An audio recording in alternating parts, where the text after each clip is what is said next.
মসজিদে যাওয়া নিষিদ্ধ করে দেয়া হলো, তাফসির মাহফিল নিষিদ্ধ করে দেয়া হলো, জুমার খুতবা নিষিদ্ধ করা হলো, ইসলামের সব অনুশাসন পালনকে রাষ্ট্রীয়ভাবে নিষিদ্ধ করা হলো। গোটা বিশ্বে যদি ইসলাম পালন নিষিদ্ধ হয়, আমার পরিবারে আমার ইসলাম পালনের সুযোগ আছে না নাই? নিজেও সালাত পড়েন, সন্তানদেরকেও সালাত কায়েমকারী বানান। পাশ্চাত্যের কালচারের ধাক্কায় আমাদের পরিবারগুলো নষ্ট হতে শুরু করেছে। মুসল্লি ভাইরা সাবধান, একা মুসল্লি হয়েন না। ইসলাম পালনকারীরা সাবধান, একা ইসলাম পালনকারী হবেন না। ফ্যামিলির সবাইরে মুসল্লি বানাইতে হবে, সবাই মিলে ইসলাম পালন করতে হবে। পরিবার হচ্ছে শান্তির নীড়। যার পরিবার নাই সে নীড়হারা পাখির মতো, ঠিক কিনা?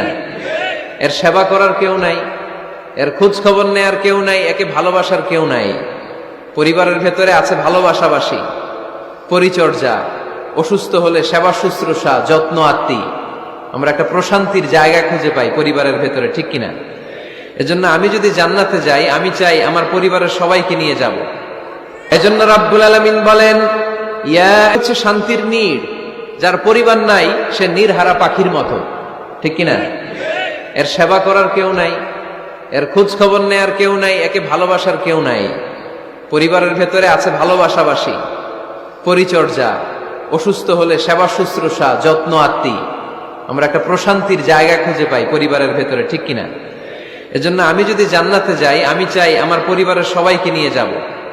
এজন্য রাব্বুল আলামিন বলেন, ইয়া আইয়ুহাল্লাযীনা আমানু কু আনফুসাকুম ওয়া আহলিকুম নারা ওয়াকুদুহান নাসু ওয়াল হিজারা আলাইহা মালাইকাতুন গিলাযুন শিদাদুন লা ইয়াসুনাল্লাহা মা আমারাহুম ওয়া ইয়াফআলুনা মা ইউমারুন। সুবহানাল্লাহ পড়েন।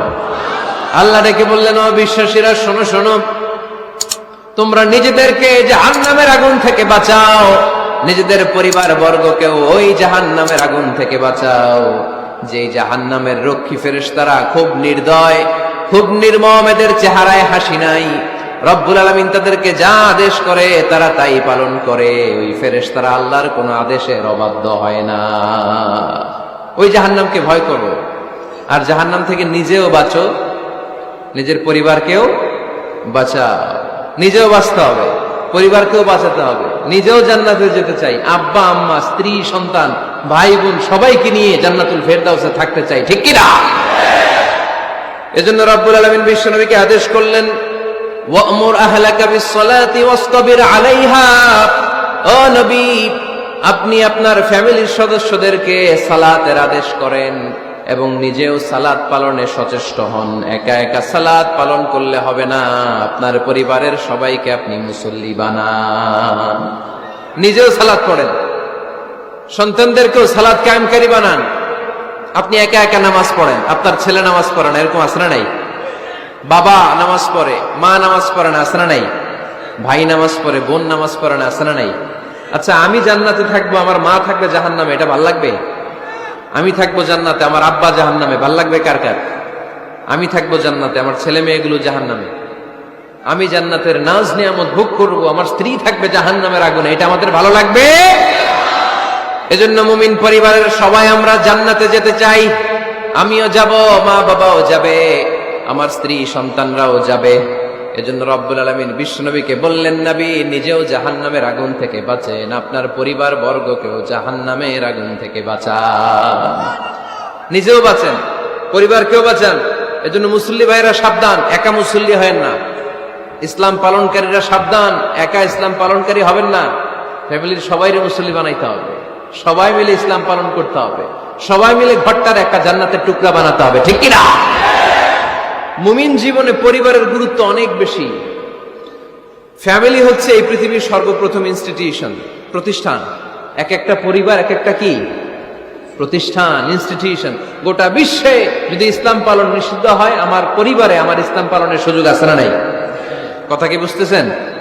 বাংলাদেশে ইসলাম পালন নিষিদ্ধ করে দেয়া হলো, মসজিদে যাওয়া নিষিদ্ধ করে দেয়া হলো, তাফসির মাহফিল নিষিদ্ধ করে দেয়া হলো, জুমার খুতবা নিষিদ্ধ করা হলো, ইসলামের সব অনুশাসন পালনকে রাষ্ট্রীয়ভাবে নিষিদ্ধ করা হলো। কিন্তু আমার পরিবারের ভেতরে ইসলাম পালনের সুযোগ আছে না নাই? আমার বেডরুমের ভিতরে কেউ নিষিদ্ধ করতে পারবে কিছু? কথা বলেন। এজন্য গোটা বিশ্বেও যদি ইসলাম পালন নিষিদ্ধ হয়, আমার পরিবারে ইসলাম পালনের সুযোগ আছে না নাই? এজন্য পরিবার অনেক গুরুত্বপূর্ণ। মুমিন পরিবার এটা আল্লাহর পক্ষ থেকে নেয়ামত। আর মুমিন পরিবারে ভালোবাসার ভিত্তি হচ্ছে ঈমান। মুমিন না হলে মুমিন পরিবারের সদস্য হওয়া যায় না। নূহ আলাইহিস সালাম আল্লাহরে বললেন, আল্লাহ এই মহাপ্লাবনে আপনি আমার ছেলেকে মারবেন না। ইন্নাহু মিন ইবনি, নিশ্চয়ই এই ছেলেটা সে আমার সন্তান, আমার ঔরসজাত। আল্লাহ বললেন, না নূহ, তুমি ভুল বলেছো, সে তোমার সন্তান নয়। ঔরসজাত হলেই সন্তান হয় না, ঈমান আনা লাগে। চিল্লায় বলেন ঠিক কিনা? নূহ আলাইহিস সালামের এই মহাপ্লাবন নূহ আলাইহিস সালামের সন্তান কানাআনকে রক্ষা করতে পারে নাই। এজন্য মুমিন পরিবারের ভালোবাসার ভিত্তি হচ্ছে ঈমান। আওয়াজ করে বলতে হবে, বিশ্বাসীদের পরিবারের ভালোবাসার ভিত্তি কি? আরো জোরে বলেন, ভিত্তি কি? ঈমান। এজন্য আমাদের পরিবারগুলো আমাদের জন্য রহমত। আমাদের পরিবারগুলো আমাদের জন্য আল্লাহ তাআলার পক্ষ থেকে মার্সি, ব্লেসিংস এন্ড বাউন্টিজ। এই পরিবারের বন্ধন যেন কখনো নষ্ট না হয়। আমরা যেন পারিবারিক সম্প্রীতি, ভালোবাসা কখনো নষ্ট না করি। এখন ওয়েস্টের ধাক্কায়, পাশ্চাত্যের কালচারের ধাক্কায় আমাদের পরিবারগুলো নষ্ট হতে শুরু করেছে, ঠিক কিনা? আপনি খেয়াল করে দেখবেন, পাশ্চাত্যে এখন পরিবারগুলোর খুব মারাত্মক অবস্থা, ভঙ্গুর পারিবারিক ব্যবস্থা। এদের পরিবার টেকে না। এরা তো বিয়েই করে না। এরা বিয়ের চেয়ে বেশি পছন্দ করে লিভ টুগেদার। আছে না নাই? বিয়ে করে না, লিভ টুগেদার পছন্দ করে। ফ্রি সেক্স, অবাধ যৌনাচার, হোমোসেক্সুয়ালিটি, সমকামিতা, ছেলেতে ছেলেতে বিয়ে, মেয়েতে মেয়েতে বিয়ে। বিয়ে যাক দু একটা হয়, এগুলো 6 মাস 1 বছরের বেশি টিকে না। ডিভোর্সের সংখ্যা বেশি, ভ্রূণপাত, সন্তান হত্যা করার সংখ্যা বেশি, সুইসাইডের সংখ্যাও বেশি, ঠিক কিনা? রাইফেল একটা নিয়ে বের হয়ে রাস্তায় 4-5 জনকে শুট করে, পরে নিজের মাথায় নিজে গুলি করে নিজেও মরে যায়। কেন যে এগুলা করছে সে নিজেও জানে না। এরকম বিকৃত মস্তিষ্কের লোক পাশ্চাত্যে আছে না নাই? কারণ এদের পরিবার নাই। কারো বাবা আছে, মা নাই। কারো মা আছে, বাবা নাই। এজন্য পরিবারগুলো আল্লাহ তাআলার পক্ষ থেকে আমাদের জন্য নেয়ামত, অনেক বড় রহমত, অনেক বড় বরকত। এজন্য ইসলাম পরিবার গঠন করতে বলেছে, ইসলাম পরিবারকে সংরক্ষণ করতে বলেছে, ইসলাম এই ফ্যামিলি ইনস্টিটিউশনকে আরো শক্তিশালী করতে বলেছে। চিল্লায় বলেন ঠিক কিনা? এই কোরআনে পরিবার নিয়ে অনেক কথা, ফ্যামিলি ম্যাটার্স নিয়ে কোরআনে একটা সূরা আল্লাহ নাযিল করেছেন, সূরাতুত তালাক, অ্যাড্রেসিং দ্য ফ্যামিলি অ্যাফেয়ার্স। শুধু ফ্যামিলি রিলেটেড কথাই সূরাতুত তালাকে। আবার একটা পরিবার আল্লাহ তাআলার কাছে এতটাই প্রিয় ছিল, ওই পরিবারের নামে আল্লাহ কোরআনে একটা সূরাই দিয়ে দিয়েছেন, সূরাতু আলে ইমরান। ইমরানের পরিবারের নামে সূরা। সুবহানাল্লাহ পড়বেন না? এজন্য আমাদের পরিবারগুলো অনেক গুরুত্বপূর্ণ। আমরা বুঝি না, আমরা পরিবারের সম্প্রীতি, ভালোবাসাকে অটুট রাখার ব্যাপারে সচেতন থাকি না। কিন্তু ইসলাম এই পরিবার সংরক্ষণে অনেক গুরুত্ব দিয়েছে।